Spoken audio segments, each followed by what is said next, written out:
Perkenalkan, nama saya Frederikus Monameli, saya dari SMP Katolik Kota Gua Boawai, Kabupaten Nagikeo, Provinsi Nusa Tenggara Timur. Dan rekan saya, silakan Ibu Dwi. Nama saya Dwi Putri Nurhayati Sakti, saya guru bimbingan konseling di SMP Negeri 1 Boawai Satap, Kabupaten Nagikeo.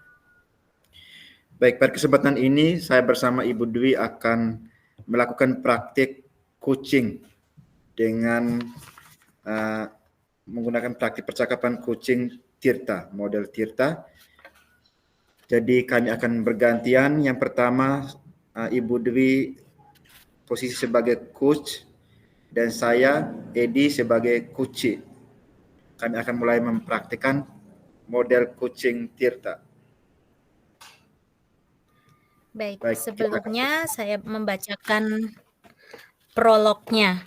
Saya adalah seorang guru BK di SMP Negeri 1 Boawai Satap, Kabupaten Nagikeo. Saya sebagai guru BK yang sangat memahami jika anak murid saya yang bernama Ibeng adalah anak yang berbakat dan pintar membaca pidato karena pada tahun yang lalu ia menjuarai lomba pidato pada tingkat sekolah, mendapatkan juara pertama. Dan nilainya juga bagus dan selalu masuk dalam peringkat 3 besar. Saya mendorong Ibeng untuk mengikuti perlombaan membaca pidato tingkat sekolah. Namun tampaknya Ibeng masih belum percaya diri untuk mengikuti lomba pidato tersebut. Terlihat dari dia ingin bertukar dengan teman yang lain karena selama dia berlatih tidak dapat mengingat isi teks pidato tersebut. Sedangkan di sisi lain, banyak guru-guru mata pelajaran juga mengeluhkan dengan nilai-nilai anak tersebut yang semakin menurun. Dan ketika berada di dalam kelas, tidak fokus, tak sering melamun. Bahkan sekarang sering terlambat datang ke sekolah.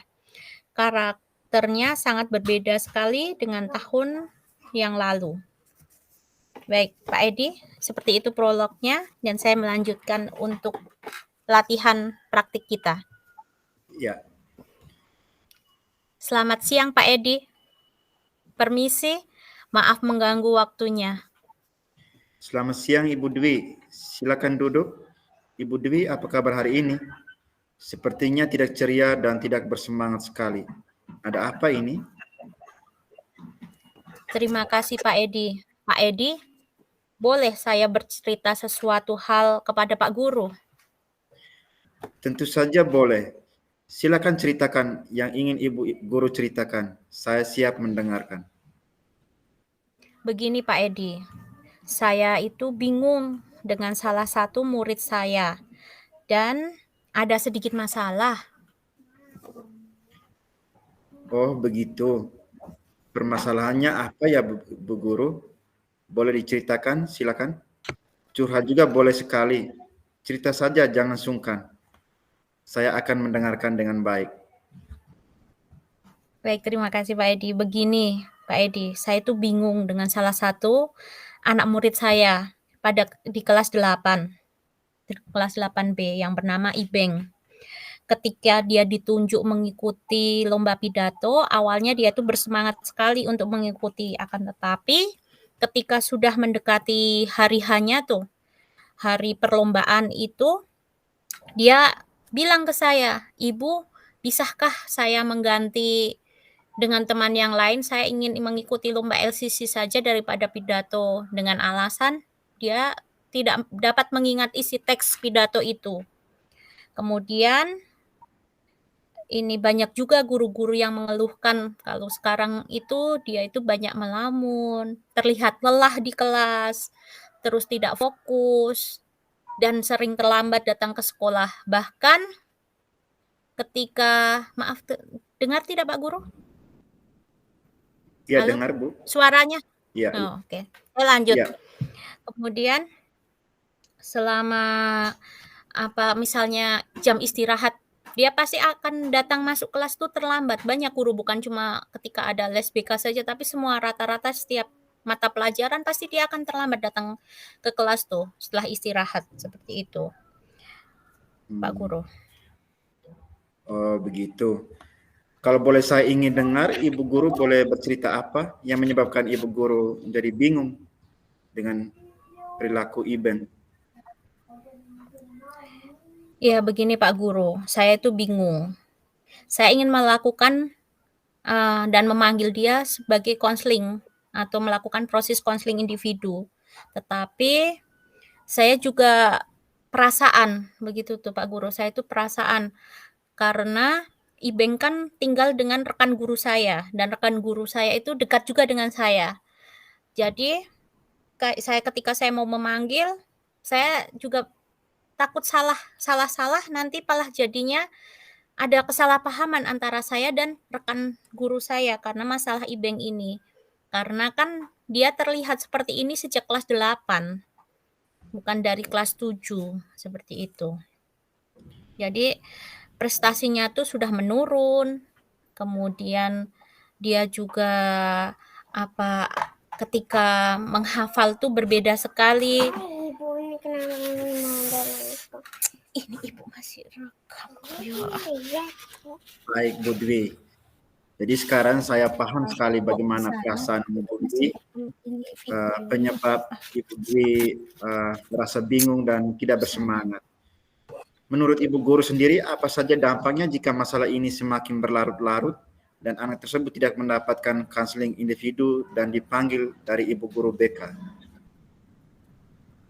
Saya khawatir anak tersebut semakin menurun prestasinya, kemudian dia juga kepercayaan dirinya kurang, kemudian tidak menemukan solusinya dari masalah itu karena takut mengungkapkan masalahnya, kenapa sampai prestasinya menurun. Karena dia kan tinggal dengan tantenya, takutnya masalah itu berkaitan dengan tante yang sebagai rekan guru saya itu, Pak Guru.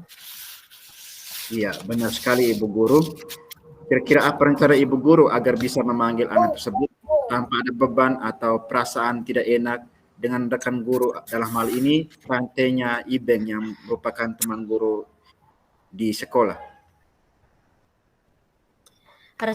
Rencana saya yang pertama, saya akan meminta izin kepada rekan guru saya, teman rekan guru saya itu, yang notabene adalah tantenya, kemudian memanggil anak tersebut terkait prestasi belajarnya yang menurun dan kepercayaan diri yang menurun itu. Kemudian yang kedua, saya akan memanggil Ibeng, melakukan proses konseling, kemudian biar mengetahui akar permasalahannya dan menggali permasalahannya, kenapa prestasi belajarnya menurun.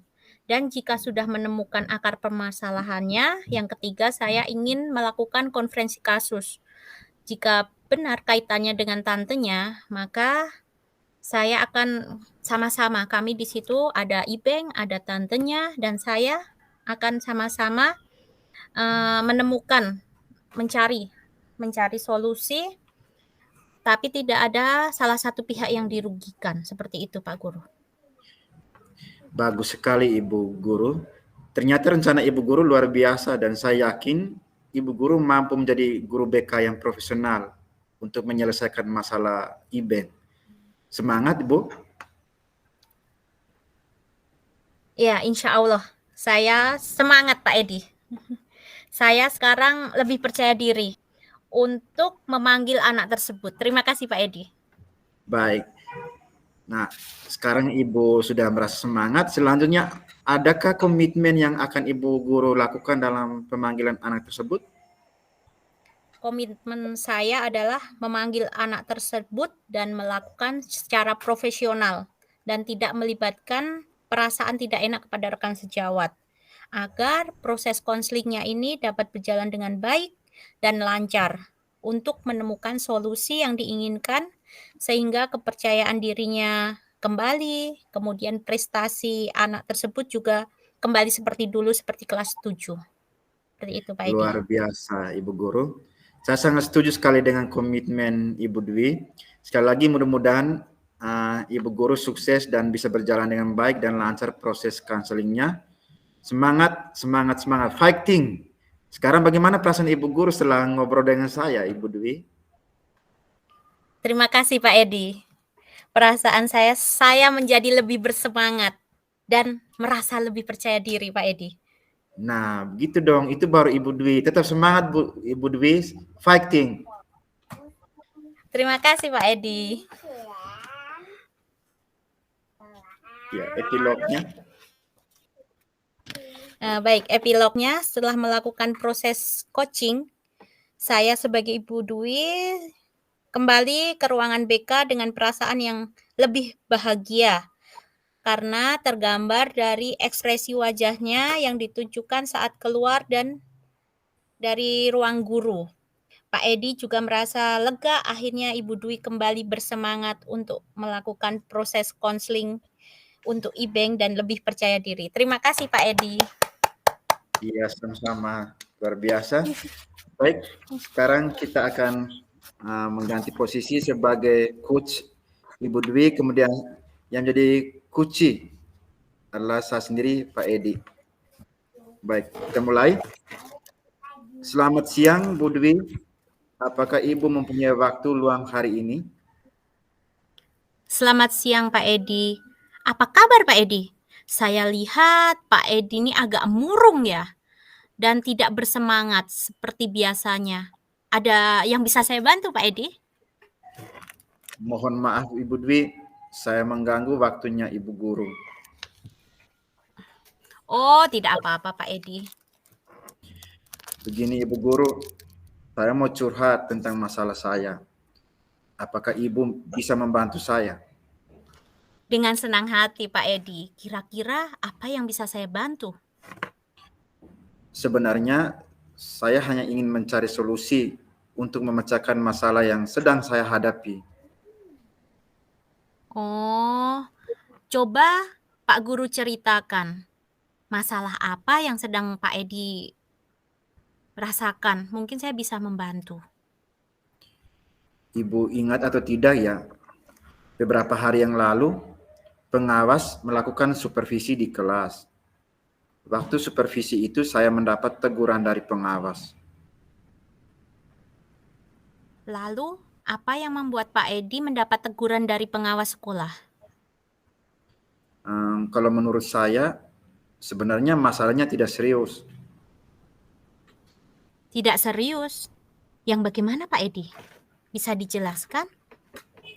Begini Ibu Guru, pengawas mengkritik tentang proses mengajar saya. Proses mengajar yang bagaimana Pak Guru? Beliau sepertinya keberatan waktu saya mengajar. Saat itu saya tidak menggunakan buku teks.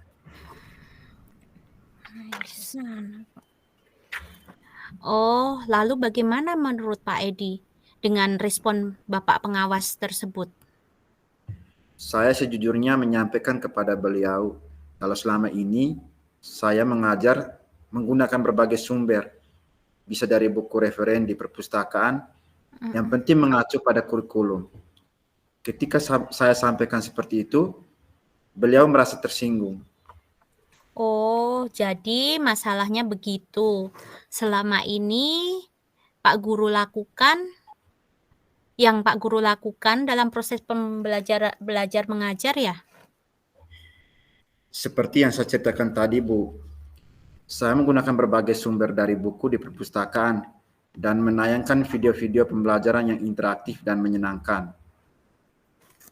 Kemudian, apa yang menjadi penyebab Pak Guru tidak menggunakan buku teks? Menurut saya, sumber belajar yang saya gunakan ini sudah memudahkan siswa. Siswa juga termotivasi dan tetap mengacu pada kurikulum.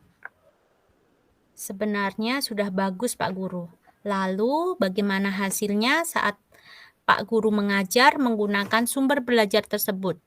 Seperti kita ketahui, kan karakter siswa berbeda-beda dan gaya belajarnya pun berbeda-beda. Betul juga Ibu. Memang pada saat itu saya tidak kepikiran ke sana. Selama ini ada beberapa siswa yang hasilnya masih kurang maksimal. Kalau menurut saya, menurut Pak Guru, tindakan apa yang dapat dilakukan untuk mengatasi masalah tersebut? Kalau menurut saya, untuk masalah ini saya bisa merefleksi dan mempersiapkan diri.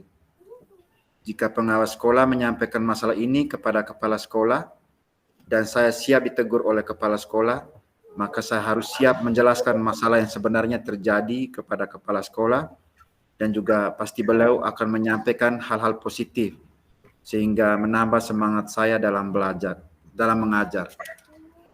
Dari apa yang sudah Pak Guru sampaikan, apa rencana untuk kedepannya, Pak Guru? Saya berniat menemui beliau untuk membicarakan hal ini. Mungkin beliau akan memberikan solusi. Lalu, apakah ada hal lain yang akan dilakukan oleh Pak Guru? Ya, setelah saya menemui kepala sekolah, saya juga akan menemui pengawas dan saya akan meminta maaf kepada beliau. Kemudian terkait proses belajar ke depannya, saya juga akan menggunakan buku teks dan meminta saran kepada pengawas bagaimana menjalankan proses belajar mengajar yang baik. Lalu, bagaimana dengan proses belajar mengajar Pak Guru selanjutnya? Apakah ada rencana juga untuk kedepannya? Ya, setelah ini saya akan memakai buku teks untuk sumber belajar utama. Walaupun nanti sumber belajar yang kemarin akan saya terapkan juga karena siswa sudah merasa nyaman dengan cara tersebut. Langkah yang Pak Guru ambil sudah tepat sekali ya. Saya setuju dengan ide itu, Pak Guru. Syukurlah sekarang saya merasa lega karena jujur saya takut mengambil langkah dalam menyelesaikan masalah ini. Apalagi sudah berurusan dengan atasan kita. Saya agak khawatir takutnya salah langkah. Syukurlah Pak Guru sudah merasa lega.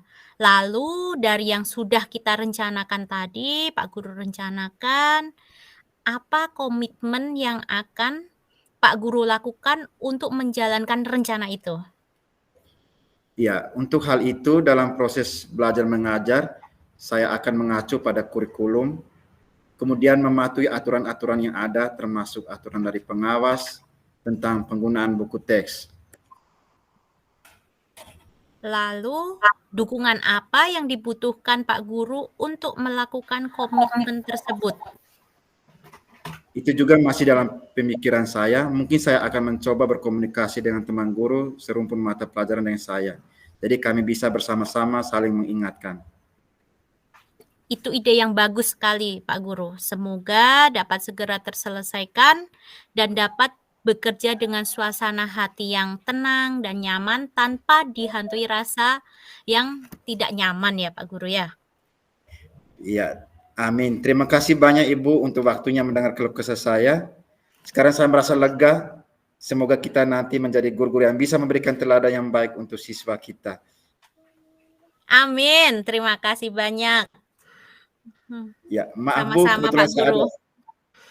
kebetulan saya ada janji dengan siswa, mereka akan mengumpulkan tugas. Saya pamit ke ruangan saya, Bu. Iya Pak Edi, silahkan. Baik, terima kasih Bu. Selamat siang. Sama-sama Pak Edi, fighting. Fighting.